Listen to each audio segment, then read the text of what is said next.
The following program has been pre-recorded, so please don't call in at this time. If you wish to participate in the program, tune in at 5 p.m. every Wednesday for A Pause for Thought on Baton Rouge Community Radio.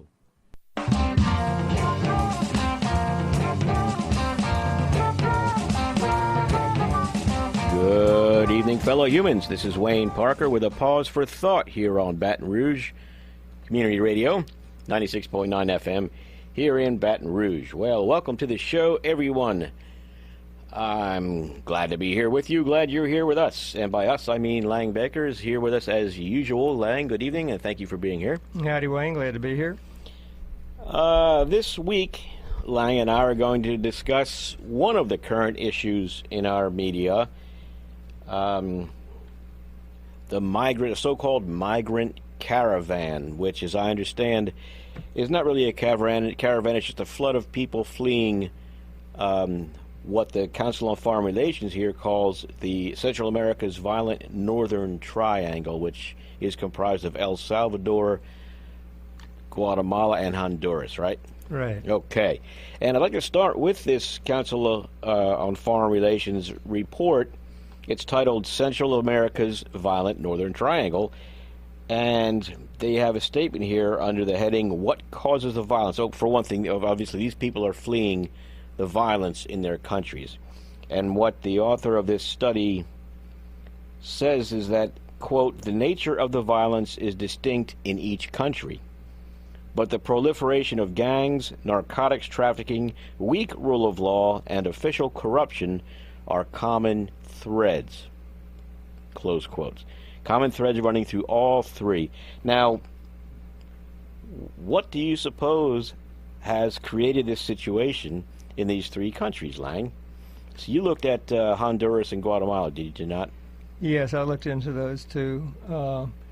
And actually, from what I was reading, the issue of corruption goes back at least a century.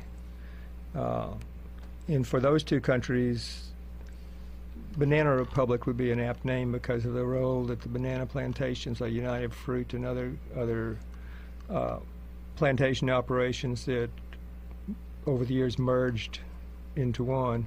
Well, were those plantations always there? How did all this get started? Well, they colluded with the corrupt rulers in those countries at the time to receive concessions for large stakes of land. Well, some of them started off with railroad operations. They got concessions for that and monopolies, and then they obtained large land grants, which were ostensibly for banana production, although a lot of the land wasn't actually used. It was kind of like in reserve and to keep it out of the hands of the small farmers who were raising bananas before. What were these countries before all this started, though? Were they even countries? It depends on how far back you go. I mean, there were the indigenous people before the Europeans came. Right. And then there was under Spanish colonial rule for a while. Okay. And then there were, in the early 1800s, when Napoleon was upsetting things in Spain, they kind of lost their control, and the colonies over on this side of the Atlantic started declaring their independence, and then there were all kinds of factions fighting against one another. Mainly the rulers were the higher segments of the society in these various regions that had been Spanish colonies, and some of them were fighting against each other. And right, and they probably accumulated wealth and power while the Spaniards were there in control, because the Spaniards needed somebody to help keep a lid on things in their stead, somebody from the indigenous populations, I'm guessing.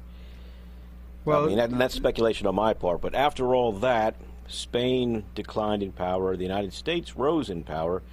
Part of that was, coordinated or occurred leading up to the Spanish-American War. But, but once America became the top dog in the region, go ahead. Yeah, well, in one sense, you can talk about the rise of American influence in this hemisphere starting with the Monroe Doctrine.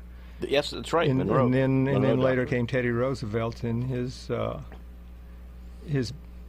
walk softly and carry a big stick doctrine, which was to preempt any possible danger or threat to American interests in the hemisphere. By foreign European powers. Well, and not just that. I mean, the Monroe Doctrine was ostensibly against European powers. Right. And then Teddy Roosevelt led it to where the U.S., for U.S. interests, could intervene in local conflicts in the hemisphere. Right. Which then was suspended for a while under Franklin Roosevelt with his good neighbor policy. I think that was in 1934 he announced that, where declared the U.S. would not be interfering with local political goings-on in other countries in this hemisphere. But then that came to an abrupt end in 1954 with the CIA-sponsored coup in Guatemala, which is a quick leap from the banana plantations of the early 1900s to the threat to those banana plantations' interests in Guatemala, which from 44 to 54 is a decade of reformist government in Guatemala to give more rights to the indigenous people, which made up the majority of the population of that country. And that was a common thread with what I read about El Salvador was it's been a continuous struggle, and there have been continuous wars between the poor peasant laborers and the moneyed interests that were there. And originally in El Salvador, it was the local oligarchs that started up the coffee plantations and became wealthy. And that's what you're saying. Basically, in Guatemala and Honduras, it was the same thing. But maybe it took off when U.S. companies, the banana companies, started buying up land. Yeah, from what I was reading, in Guatemala, which is distinct from the others because of the large Mayan indigenous population. It was in 1930, I read, it was like 70% of the population were Mayan. And they were more or less had their own areas they operated in the country. The Mayans were mainly in the valleys, off in the mountainous regions. In the Spanish, or the Ladinos, which were a mix of indigenous and Spanish, were running the government and the civil society that was not interacting that much, except that then they instituted plantation economy where the Mayans had their only way to make a living was to work on these plantations. How did they? Call them. Yes, who institutionalized?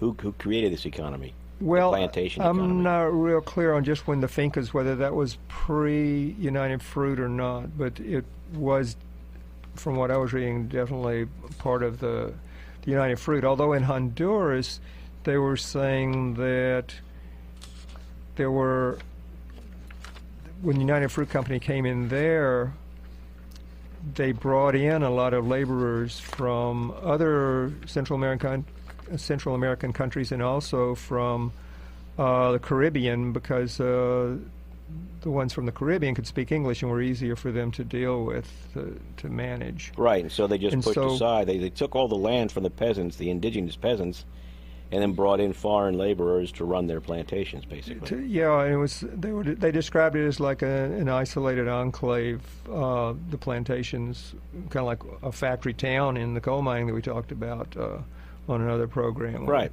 Where it's the operators of the industry, whatever kind it is, that control their workforce as though they're, for essential purposes, enslaved population. Right, but in the case of Guatemala, I think you said they brought them in from the Caribbean. That was in Honduras, oh, Honduras on the coast there. But getting back to these plantations, though, what they were doing, what I got from the reading up on El Salvador was that the coffee growers became very wealthy. The government of El Salvador didn't tax them directly. It charged a large import tariff on high-end goods, which were being purchased by the oligarchs, the coffee plantation owners. And of course the plantation owners, or finca owners, this gave them a great deal of influence over the government because they had all this money, and they got a lot of laws pushed, anti-vagrancy laws that required everyone to work a certain amount every year, and of course the only place to work was on the coffee plantations. They passed laws allowing the wealthier coffee plantation owners to buy up peasant land, robbing them of their livelihood, and then they were left with no choice but to go to work on the coffee plantations. And all this created resentment, shall we say, and some desperation on the people. And I suspect that's what went on in Guatemala and Honduras too, something similar to that. Yeah, what I was reading about those two countries is that there were large land grants given to the banana companies. Yeah, land that the peasants had been living on, probably, at least in some areas. Well, yeah, but they weren't recognized, I guess. Right, there was no official. In the law right. as the owners of the land, kind of like seizing the lands of this kind. Right, but one thing I noticed too, in 1912 in El Salvador, the coffee growers convinced the government to create a National Guard, and this National Guard was used as the personal militia for the coffee growers. They would actually have units of the National Guard stationed on their property to protect against the locals, trying to take their land back, or try to control the workers on the plantations. And didn't you say before the show that there were interventions from the late 19th century through the early 20th century of the United States Marines in Guatemala and Honduras? In Honduras. Honduras, around the turn of the century, there were late 1800s, early 1900s. There were conflicts between various factions of the upper classes of the former colonial powers in Central America against who was going to run the government, and they had their own interests in. One of those conflicts was between the Nicaraguans and the Hondurans, between two factions within Honduras, and the Nicaraguans were supporting one of those factions, and the other faction had its alliances with the United States, and so the United States stepped in. From this source I read, Honduras. In Honduras, American troops arrived to protect them in 1903, 1907, 1911, 1912, 1919, 1924, 1925. So at one point they referred to Honduras as the USS Honduras, as where a naval vessel the country was. Yeah, because the Navy was sent down there quite a bit, and of course the Marines were not a part of the Defense Department at the time, so they could be sent to different places just by the U.S. Senate, from what I understand. And of course the U.S. Senate up until 1913 was run by mostly the wealthier people in the country, and that's another issue altogether, I guess. But so the biggest U.S. intervention in Guatemala occurred in '54. And that was when the Dulles brothers were hot shots in our government. One was the head of the CIA, the other was Secretary of State, right? Right. Allen and Foster Dulles. And they both had large interests in the United Fruit Company, so they had a business interest in intervention as well as any so-called ideological interest. Right. And that was the case, actually. I don't know if you read the book about the brothers. I think the title was The Brothers, but I can't think of his name now, the author. But the Dulles brothers were deeply invested in investment banks in Hitler's Germany, and they tried to delay the start of World War II, or the entrance of the United States into World War II, because they didn't want their interests to be ruined.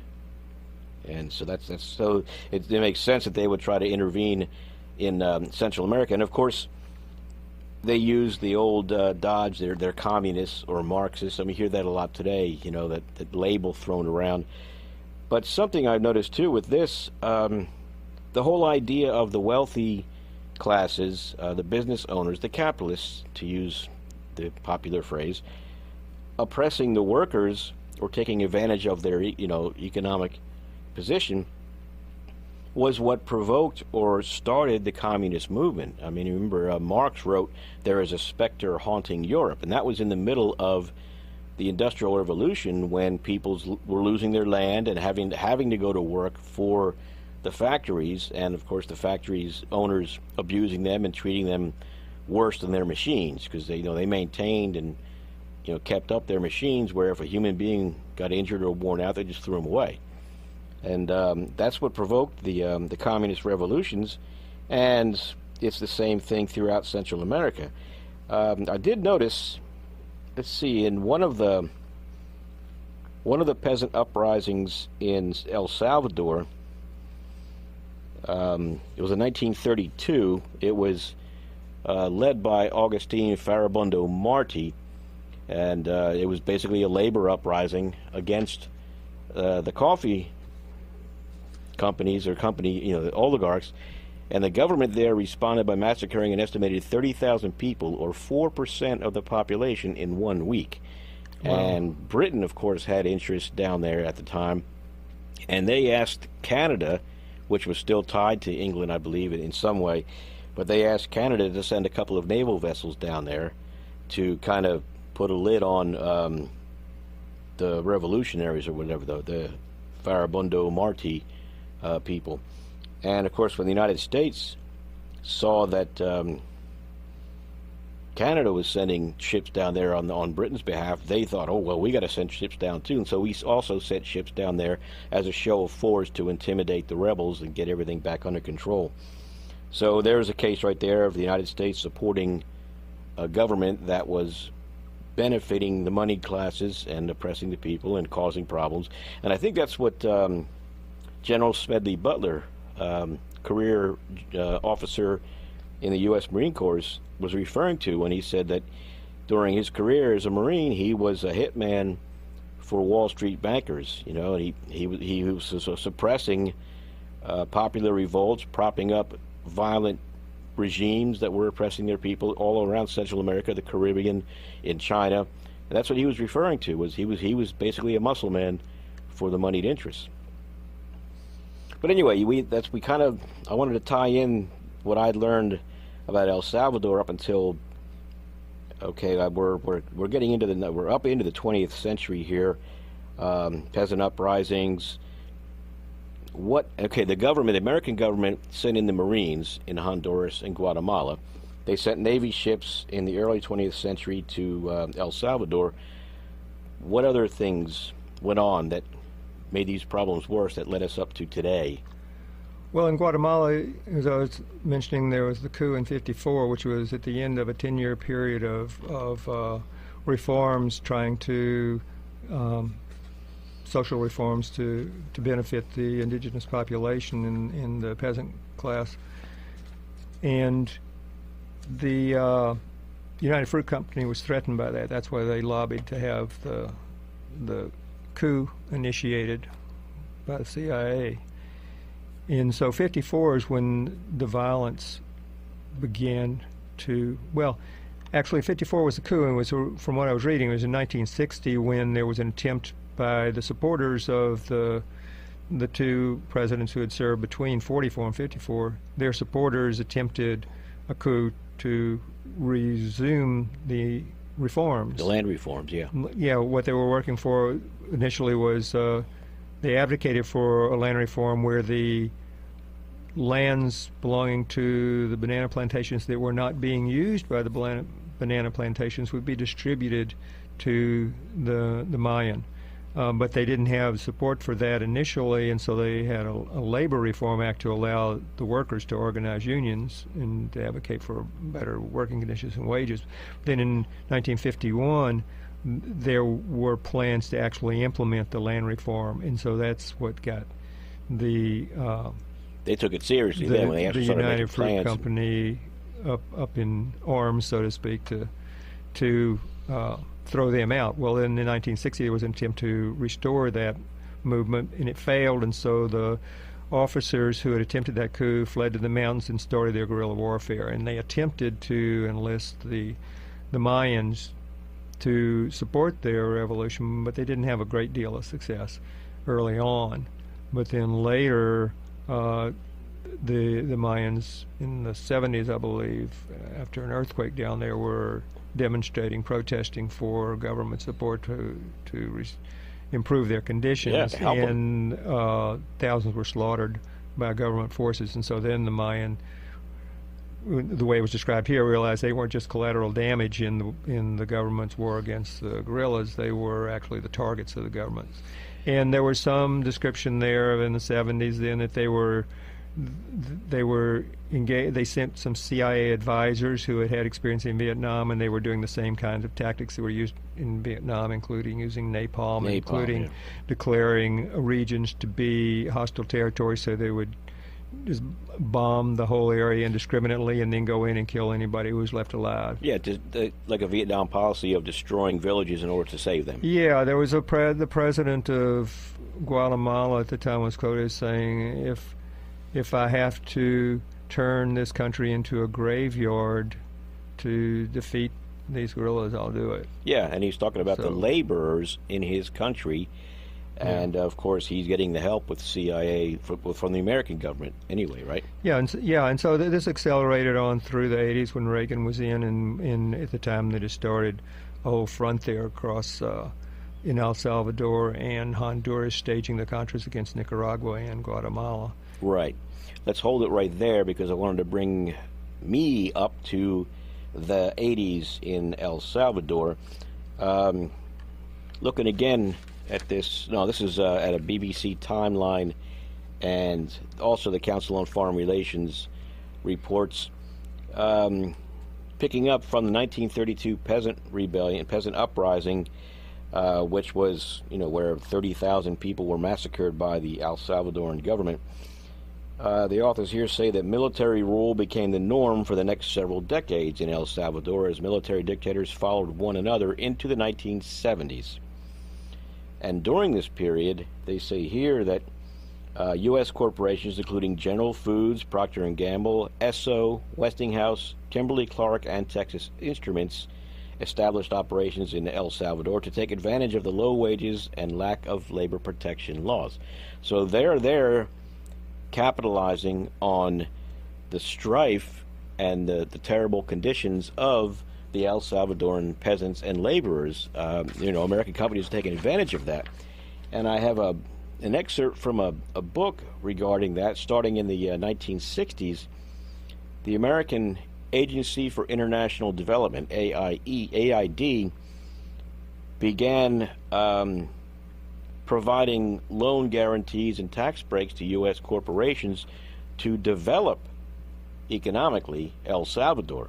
But the way they did it was they gave tax breaks, like I said, and they gave government-backed loans, along with the El Salvador Industrial Development Institute, which was a government-backed bank then, to all these. They gave loans to all of these American corporations, and they would come in and set up manufacturing interests.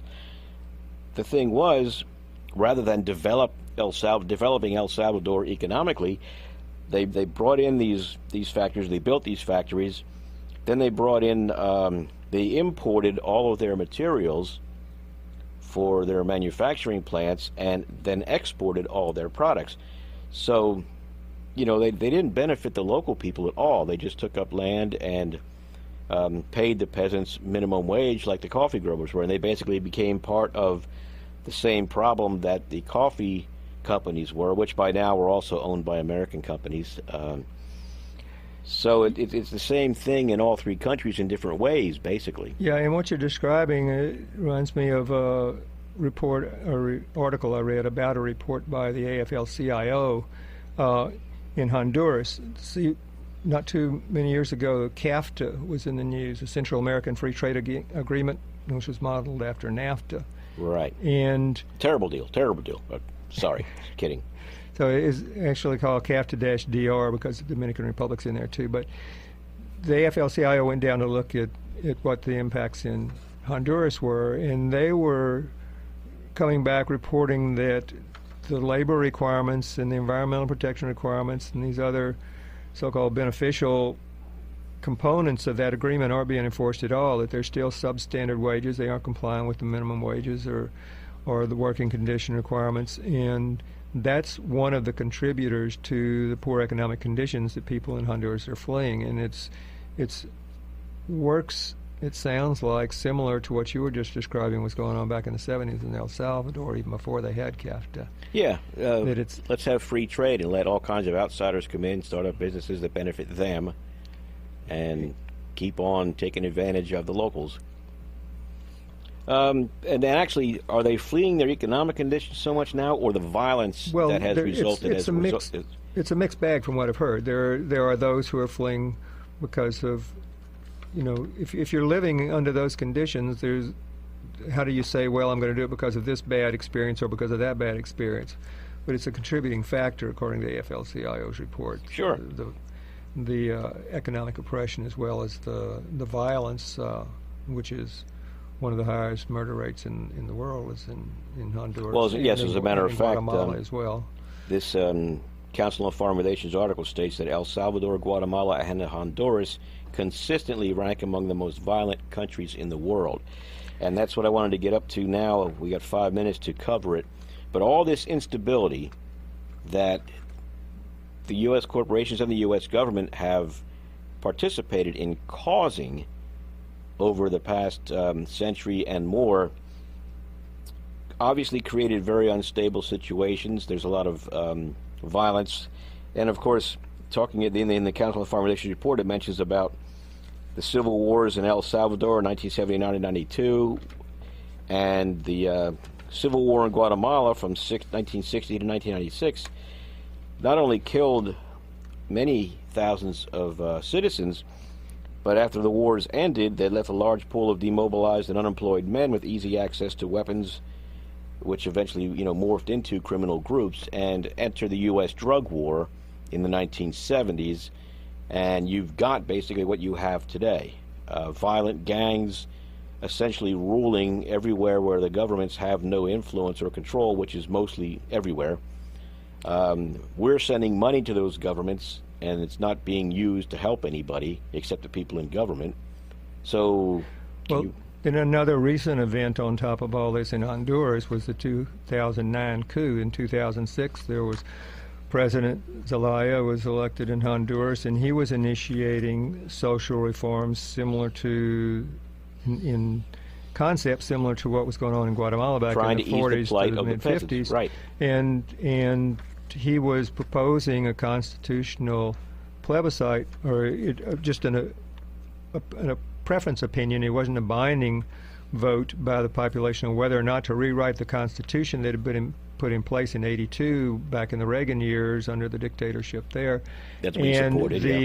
He was supporting for the public to vote on whether or not they should form a convention to rewrite that. And the military came in, took him out of his home, flew him to another country, and expelled him.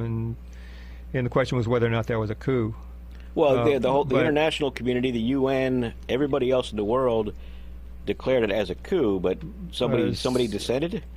Secretary of State Hillary Clinton refused to call it a coup because if it were a coup, then U.S. law would require that we stop providing the military aid to the country.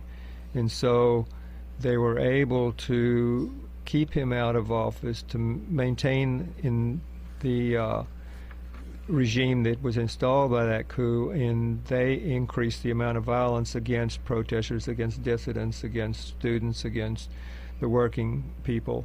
And so that's an additional factor of violence on top of the earlier history. Right, that we're supporting by supplying these governments with training and arms with American money. And, of course, that occurred in El Salvador also, where the right-wing death squads murdered a priest during Mass and several other people, and this was all backed by the American government. And this is just recent stuff, like in the 90s, 2000s, and up until now. But all this instability is what bred gangs down there, in those three countries.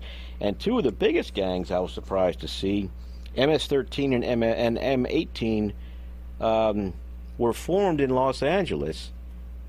And we exported them, we deported them down to the Northern Triangle, Honduras, Guatemala, and El Salvador. And, of course, they contributed to the gangs there. And it's all of that violence and chaos, basically, that is driving these people out of these countries to look for some place to go. And the American president is saying they're a bunch of rapists and murderers, and they're invading the United States. We need to stop this, and yet we're the ones causing it. We're funding the governments that are causing the problems, and sending them new members for their gangs. Yeah, there was a saying I found quoted in one of these articles in the British immigrant community. Their response is, "We are here because you were there," meaning that former British colonies, the inhabitants there, have come to England because of what the impact on their local cultures were. And so they were, in this article, applying that same concept to the migrants fleeing this violence in Central America are coming here because we were there. Right. We are reaping what we have sown in those countries. And, it just occurred to me, Lang, it's just like everything else, like the Iraq War and what happened in the Middle East. Our so-called liberal media aren't telling anybody about this history. If they had told the history of the U.S. in Iran back when the hostages were taken in 1979, Americans might not have supported going in there, and all the Middle Eastern stuff that we were doing since then, and the same thing with Central America here with the invasion of Iraq. If our liberal media, so-called, had educated American people about the histories in these countries, maybe we wouldn't have had these things. But of course, even if our public schools, right and correct. Okay, Lang, we got to go. You've been listening to Wayne Parker and Lang Baker here on A Pause for Thought on Baton Rouge Community Radio, 96.9 FM here in Baton Rouge. You can hear a rebroadcast coming up this Saturday morning of this show, or the recorded version on A Pause for Thought on Facebook. We got to go. Have a good evening. Thank you very much.